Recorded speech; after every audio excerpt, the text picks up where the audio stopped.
outer space. He sprints to attack the Zombie King as it declared for another round, but then the ship fired a weapon. The nuclear reactor explodes, while the Zombie King ripped every parts of the ship, until the ship fell back on Earth. The ship turned into an asteroid falling on Earth. Everyone panicked since they're aware of the possible disaster. As the ship hits the city looked like a nuclear bomb was being dropped in it. Even the boats and ships flipped over, until it causes a huge explosion. Dawn and the rest immediately hide behind a rock, until the sky became clear. Zombie landed on Earth gracefully, and same goes for the Zombie King. He was mad furious since the battle goes on and yet no one was still defeated. Zombie laughed at his opponents who seemed to be struggling already. Zombie even indicated that the Zombie King's injury was just an itch for him. The Zombie King was offended. The two of them had a face-off and waits who will attack first. Back on Dawn and the rest, they were a bit affected by the massive explosion. Dawn hoped the battle to end, until the Zombie King appeared in front of Zombie. As he attempted to counterattack Zombie, he thought of making a proposal. The Zombie King thought of their battle to be endless since they're a total match. He then tried to convince Zombie to cooperate with him instead, to destroy the world together. As he pushed Zombie away, the Zombie King compromised that the two of them will get a 50-50 benefit. The top of the building where Zombie landed exploded. Dawn became worried for Zombie's state, while the Zombie King waits for Zombie's response to his proposal. But then, Zombie declined the offer in an instant. Zombie has no interest in ruling nor destroying the world. Back to Blackie's side. Chief think it would be too dangerous to stay. He begged for Agu and Blackie to run away immediately. Chief even convinced the two that he already saw Zombie transform, and that there's no need for him to watch further since the Zombie King and Zombie had the same level of strength. But Blackie finds the Chief to be annoying. Blackie smirked and revealed that Zombie doesn't only transform once. Chief was suddenly petrified like he just heard a revelation. Zombie looked directly at the Zombie King to make sure he got it in his head, and straightforwardly told him that working with the Zombie King isn't worthy at all.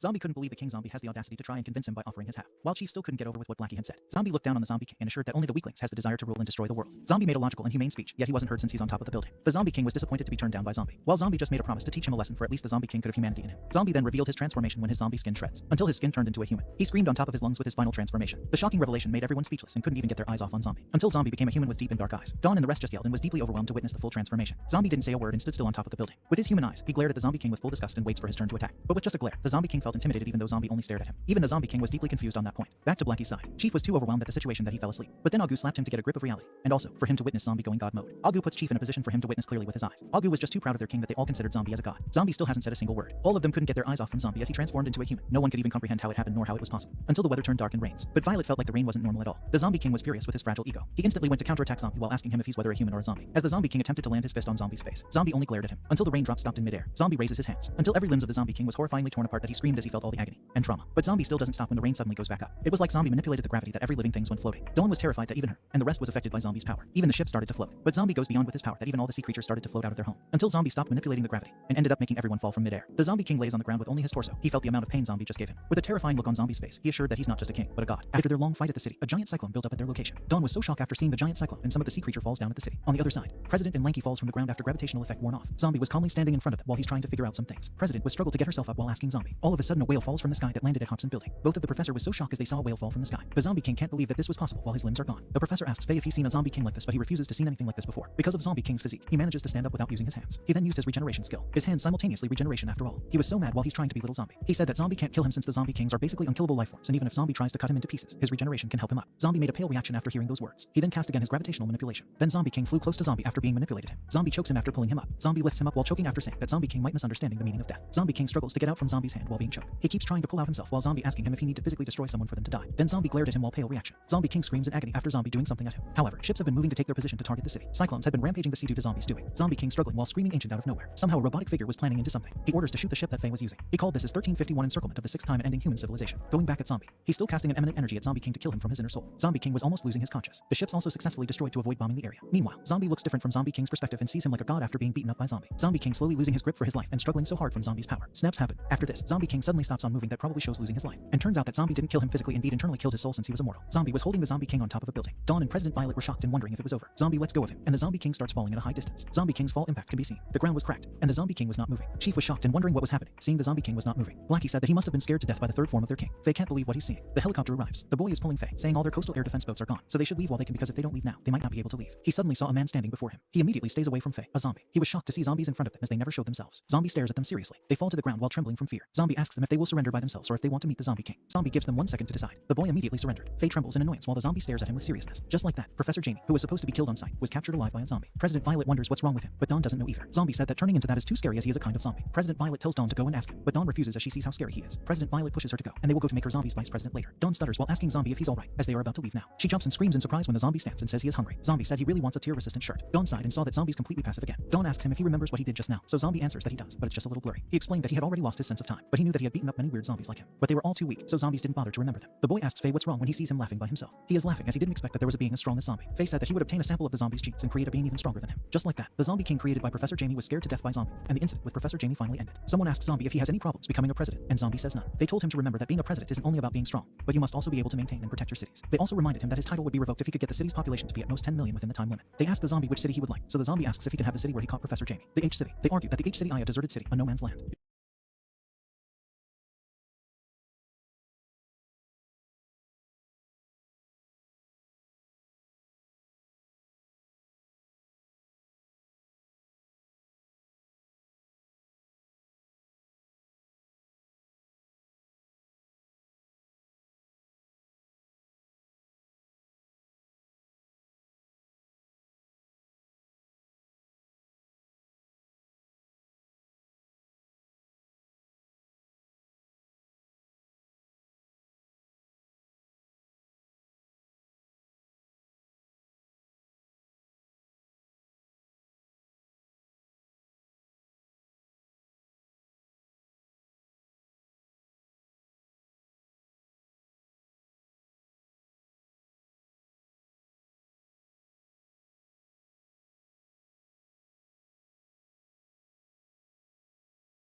Zombie which city he would like, so the zombie asks if he can have the city where he caught Professor Jamie. The H City. They argue that the H City I, a deserted city, a no man's land.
If you wanted to raise chickens, you must first have eggs to hatch. They nagged that even if you have eggs, you must at least have a cell. But that place doesn't have a single human here, so how will zombies develop it? They told Zombie if his population did not meet the requirements, his position as a president will also be taken from him. But Zombie still wants that town, so they seem to agree. They have already stamped the official letter of appointment of Zombie as president. She was annoyed when she asked them where did the Beyonders Academy find this idiot, as there were so many perfectly good cities, and yet the Zombie chose a deserted one. President Violet just sighed from the stress of the commotion. After becoming president, Zombie's single regiment army was expanded to 4 regiments to help protect his city. On that day, a landmark moment in history was realized. The zombie children told their mom that their new home was so grand, and they also saw a human. It is a unique sight where human soldiers assist zombies in moving into their new homes. Zombie is watching from afar. Blackie reported that all their citizens had been moved into the city as per his order. Zombie said that it was good. The zombie child was surprised when the soldiers moved upon the order of attention. The zombie kid asks his mommy if they will use the smoking metal sticks on them. The soldier announces that President Zombie's orders are equal to the orders of God and President Zombie's people are equal to their people, so the soldiers will safely escort them to their new homes. The zombie child seems to understand. They are glad to have their own city finally. Zombie said that sometimes, for a race to prosper, you don't necessarily need to wage war on others. Blackie smiles as he hears Zombie's words. He asks Zombie what they should do with Varmint, as he's been hanging there for a few months. Zombie told them to leave him hanging. That day on the Zombie Town Municipal Council, Varmint is still hanging at the top of the building. He cries as he admits he was wrong. He said he would be obedient from now on and didn't want to turn into a zombie jerky. President Violet is leaning on the cracked wall with bruises on her face as she says that her enemy feels like she has two completely different personalities. Dawn, with the monster's eyes, is laughing. She told President Violet that she can still fight. President Violet gets angry and immediately disappears from her current position. She sneaks behind Dawn's back. Dawn's head suddenly twisted 360 degrees behind, and they saw President Violet. President Violet got startled in surprise. She lost her focus and stumbles in the air. She landed on her hands and asked Dawn if she was still a human. President Violet's eyes widened when she saw Dawn charging an attack toward her. President Violet jumps backward away from Dawn. Dawn shoots Violet with her Gatling gun. She bursts into laughter and asks Violet if she thinks she can become a president now while firing her gun. She is laughing devil while showering Violet with bullets. President Violet dodges the bullets. She moves swiftly to avoid every bullet that is aimed at her. She is irked and glances at Dawn. She charged at a fast pace towards Dawn and told her that he better show her strongest skill. Dawn roars like a monster. Her cells are improved. President Violet attacks her with horizontal slashes. Dawn asks Violet if she's even trying and mocks her about how she can use her strongest skill when she acts like this. Violet appears on top of Dawn with her sword aimed at her. President Violet managed to cut through her shoulder down her body. Dawn seems not to feel anything as she smirks. Violet wonders why Dawn didn't dodge. Violet saw her getting regenerated as her body got pulled together again. Dawn's body regenerated completely with no scratches. President Violet jumps back away from her. She thinks this is too exaggerated and wonders what zombies did to her. Dawn asks Violet now if she's worthy of being a president yet. Dawn suddenly charges towards Violet. Dawn hits President Violet and comes flying toward the wall. Violet told Dawn they should stop there. Dawn emits a smoke after hearing Violet. She asks if Violet is okay and explains that she didn't do it on purpose. President Violet asks Dawn if she's sure she is really not a zombie even after the zombie bit her. Dawn said she was not and asked Violet if she did undergo a full body examination in the lab yesterday as everything down to the cells in her body was normal and there was no change to her body. President Violet asks her how she explains being able to turn her head 360 degrees and regenerate herself. Dawn said that she didn't know either, but that she feels like she can transform as long as she wants to, but she doesn't feel any different. Dawn said when she's feeling down, she can give herself some stimulants and even get stronger. Moreover, she doesn't feel any side effects despite using it for so long. Dawn calls Violet and asks if something is wrong with her seeing her get quiet. President Violet gets up and tells Dawn to move aside, so Dawn asks where she is going. But Violet tells her it is none of her business as she runs away at full speed. He asks President Violet where she is going, and she says she's going to H-City with annoyance on her face. President Violet runs so fast to the airplane. They fly towards their desired destination. The plane landed in the H-City. President Violet comes out of the airplane immediately while her assistant calls to wait for him. That day at the Zombie Town Municipal Council, Zombie appointed Fur to be responsible for the Azure Flower District, while Gan will be the head of the city's police department, and Lang will be the head of civil administration. Zombie called on Blackie, and he immediately stood up. Blackie will be responsible for the treasury of their city, and from now on, all their money will be under his management, and he must take account of every single cent in the Zombie City treasury. President Violet suddenly barged into their meeting. She enters the room while gasping for air. Zombie asks what brings her here. Violet runs towards the zombie. Zombie said it was perfect timing as he was just about to find her to report the current situation in the city. Violet held the zombie's head and told him to open his mouth. She placed her arm in the zombie's mouth to be bitten. President Violet thanked him and said to do whatever he wished as she ran away from the room. President Violet comes out of the building. Her assistant said she was too fast. He asks President Violet if she has forgotten about that spy and reminds her not to forget that he can control people's minds, seeing Violet let a zombie bite her like that. President Violet was irked as she desired a ridiculous increase in strength and the ability to reattach body parts and never die. That's why she doesn't care what Zombie wants to do, even if he wants her to strip dance in the middle of the square. Meanwhile, Zombie seems confused about what happened, and so Zombie began to reform and develop the city he received, and after assigning work to his subordinates, the city slowly began to function. At the zombie fashion store, the zombie lady is welcoming customers. The zombie hairdresser is giving a service to his customer. Zombie realtors are doing their job on a skyscraper. Another zombie invites everyone to look at the new houses at the real estate opening. In the zombie driving school, zombies are learning to drive cars. Zombie examining number 54 is being called and asks what he is doing in the passenger seat. Zombie is gazing at the town from his office. He felt at peace while sipping his coffee as he began his slow life. The paper contains zombie information. She learned that his personality was a pushover, completely without any outstanding personality traits, as if he were just another passerby, so she didn't understand why the Beyonders Academy would appoint him as a city president. He asks Inspector Chen if she has heard what the chief of the Stainless Steel Academy said and explains that he was telling the Beyonders Academy to invite Zombie to become president. Inspector Chen said that it's normal for there to be competition between academy, and it's not as if they have never seen them slander each other. Inspector Chen explained that even without his slandering, she doesn't like this zombie person either, as he doesn't have the personality of a leader, whether he is a zombie or not. She wonders if she will know as long as she takes a look at herself.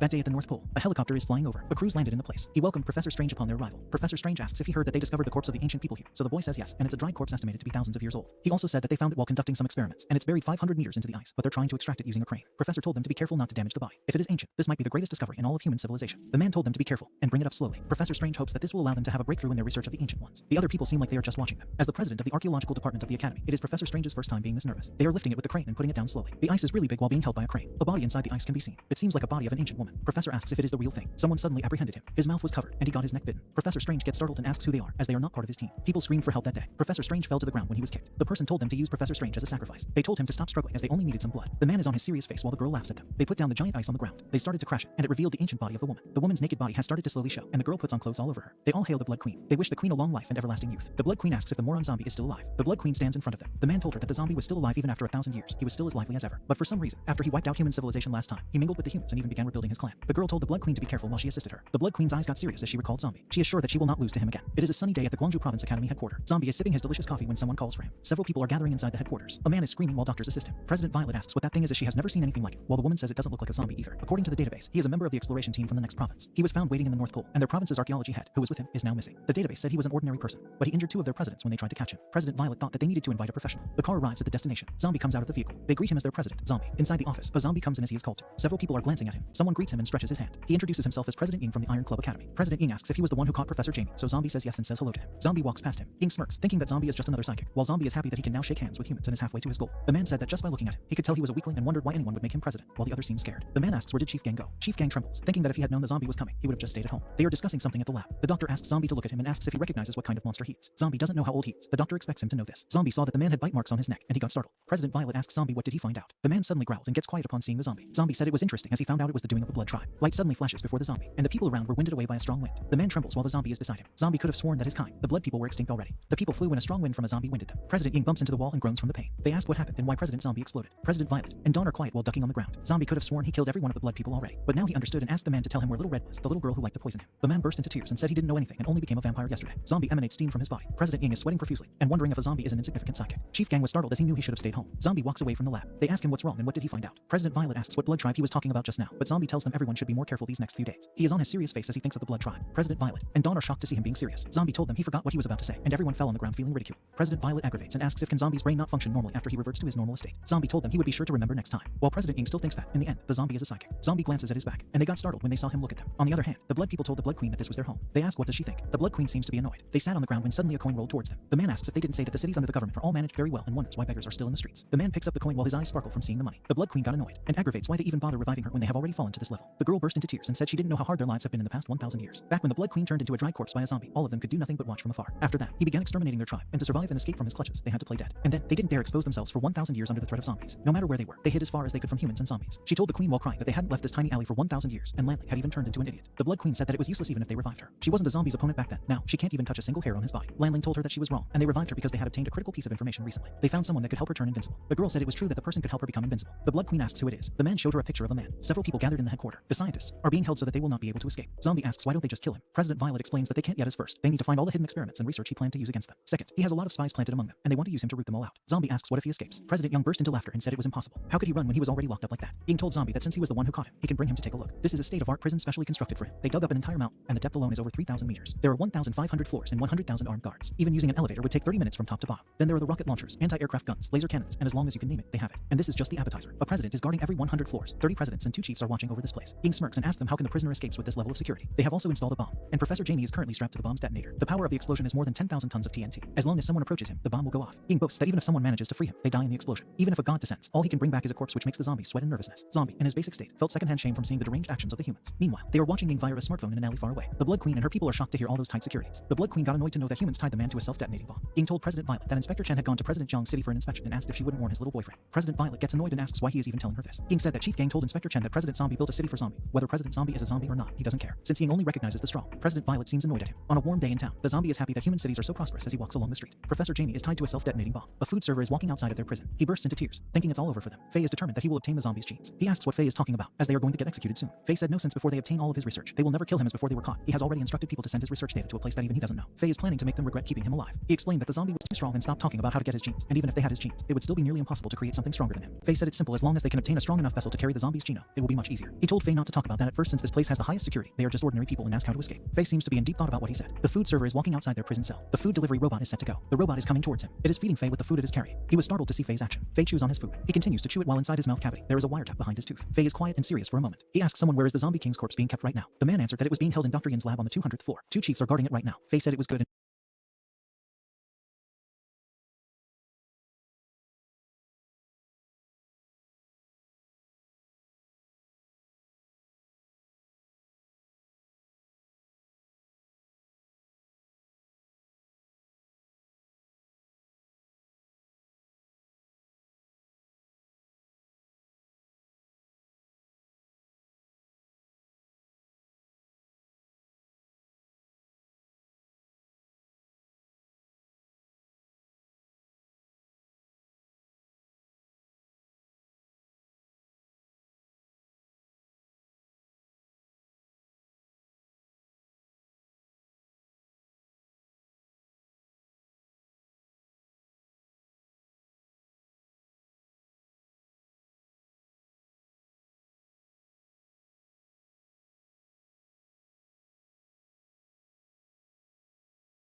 and ordered him to follow his instructions and guard their vessels properly. Meanwhile, the zombie is walking in the street. He notices someone is calling on his phone. President Violet told Zombie that there was something he should know. She said Chief Gang from before ratted out him to Inspector Chen, and he said zombies created a city for zombies. Right now, Inspector Chen is heading toward the zombie city to take a look and should already be on her way. Inspector Chen is the auditor of President Violet's province, and her job is to keep a watch on the president's lifestyle and behaviors. If she finds out a zombie is a zombie, he will immediately be fired. Zombie is sweating profusely as he wonders if Inspector Chen would believe if he said he was a human. President Violet yells at him not to act like she didn't go to his city and see all the zombies running around. She told Zombie that he knows better than anyone else what he is. Zombie got quiet for a moment. He screams, saying it's over. He wonders what he should do now and what he can do. He notices something. He saw some makeup by the window. That sunny day, Inspector Chen arrived. The plane heading to the city H has been prepared for her. Inspector Chen said that someone with such a weak personality is unsuitable to be a president, and she would find a reason to fire this zombie person. If you found this video interesting, don't forget to like, comment, and hit the subscribe